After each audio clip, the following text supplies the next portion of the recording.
Lockdown के दौरान महाराष्ट्र के पालघर में 2 साधुओं समेत 3 लोगों की निर्मम हत्या का जो वीडियो सामने आया है वो दिल दहला देने वाला है। Now, the Palghar lynching incident, in which 3 people were killed on suspicion of being thieves, has sent shockwaves across the nation.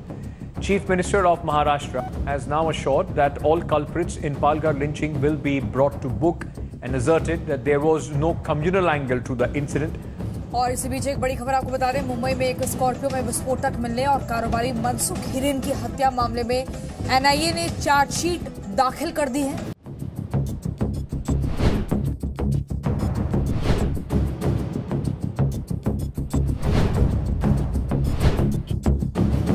घोटाळा उघड होऊ नये म्हणून मनसुख हिरेनची हत्या, उद्धव ठाकरेंविरोधात सोशल मीडियावर पोस्ट टाकली म्हणून रिटायर्ड नेव्ही ऑफिसरला मारहाण, पालघरमध्ये साधूंचं मॉब लिचिंग, अनंत करमुसे या भाजप कार्यकर्त्याला जितेंद्र आव्हाडांनी बंगल्यावर बोलवून केलेली मारहाण, कोणाचंही नाव न घेता केलेल्या पोस्टवरून अभिनेत्री केतकी चितळेला आणि विरोधात उघडपणे बोलणाऱ्या पत्रकार अर्णब गोस्वामीला पोलीस कोठडीची वाट, या आणि अशा अनेक प्रकरणांनी महाविनाश आघाडीच्या सत्तेचा कार्यकाळ भरलेला आहे।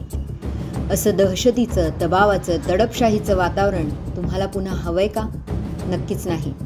जनतेला स्वातंत्र्य हवंय या भीती, दबाव आणि असुरक्षित वातावरणातून, आणि हे करू पाहणाऱ्या नेत्यांपासून।